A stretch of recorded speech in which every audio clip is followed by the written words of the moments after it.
Hi, how are you today? Today was all about setting goals for TD Dub, as we like to call it around here, the Doctor Whisperer.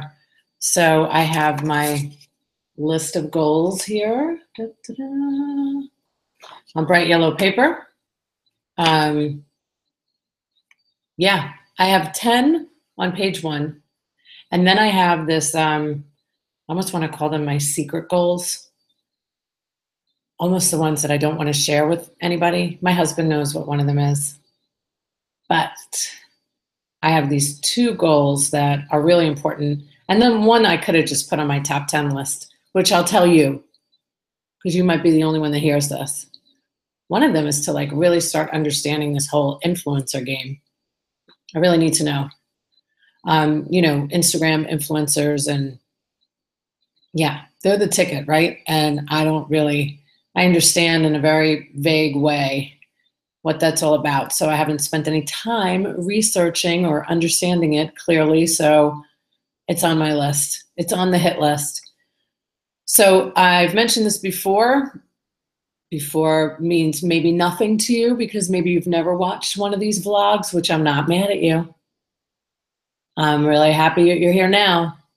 But I do like to set goals every year for the next year. And I say goals, right? But you could call them whatever you want. Last year, it wasn't about goal setting. It was about making a decision. And last year, I was emphatic about making a decision that the following year was going to look completely different. And it did. It worked.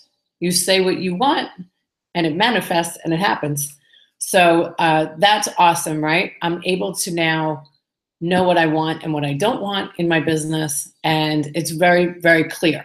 And every year it gets a little clearer, which is what I hope for you. So this year, a lot of it is more of my own brand. I have not marketed myself one time this year. That's not to brag. That's not ego. That's just the reality, right? There is a need for my business, and that's why I have clients. Okay, doctors need help in business, so word of mouth is great, and I stay true to my word, and I do the right thing for my clients, and then a reputation proceeds, right? So I did set these goals today. So it's funny because I usually spend a week. I set a week in my calendar every year to work on my business, to work on my business, not in my business, right? And I just don't have a week anymore to do that, which is, I'm not complaining. Again, it's a good problem. It's a luxury problem, as I like to call it. But I need this time. So my goal was to do it for the whole day. I got a text message last night if I could come and look at the final layout for the next DuPont magazine. And I said yes, and I went. But that's important to me, that's important to my company, that's important to my brand. So I said yes to that. I'm also justifying and rationalizing right now, okay? Because I'm not completely happy with myself that I didn't stick to only work on your business for one day, Sharon. But hi, viewer. But I did a half a day, okay? So I just finished. This list is very outlined, like how I learned how to outline a story in grammar school. I still outline reports very methodically, indenting in appropriate places and numbering and having subtopics. And sorry about the lighting here, but it was very productive and I feel very good about it. And now the rest of the weekend, my wonderful husband is off next week. So we are spending 2 nights at a beautiful hotel about 7 minutes away on the beach. And I will do more creative thinking about the items that I've listed. And the first item that I listed is about hiring an assistant. And today I sent a job offer. So we'll see what happens with that. I'm very excited about that. And I know my business coach will be too, because he, for a very long time, 4 years now, has been telling me that I need to hire one. So I'm a work in progress, right? All of us are. I'm my own worst enemy sometimes because I think I can do it all, but I really can't. So that's why we write goals, and that's why I spent this time today figuring out how I wanted next year to look. And I need more time, and I will spend more time this month doing that.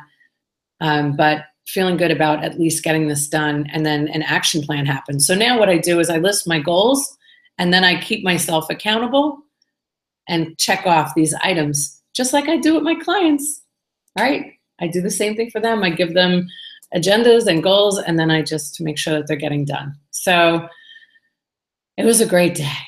But I hope that you, if you own a business or you're a CEO or whatever you are, you're a doctor, I hope that you're setting goals for next year. I hope you don't wait until like New Year's Eve. You know, the New Year's Eve, the whole like New Year's resolution makes me laugh. So I implemented a new way of living my life, just with the food that I eat not too long ago. And it's funny because you think, well, maybe I'll just start doing that like next year. I'll make that my New Year's resolution. I like to make as many resolutions to try to be better as possible. That's all, just to try, because life is very, very short. And oh my God, like I can't even believe this has nothing to do with goals for 2018, but about Louis C.K. and the allegations that came out about him. Holy, you men, what are you doing? Okay, that's it for now. I hope you have a great weekend. I hope you spend some time setting goals for your business, for yourself, for your life. And don't wait. Don't wait until New Year's Eve. That resolution is like, God, that's so 1975. Bye. Enjoy your weekend. Bye, my one viewer. You're my favorite person today. Bye.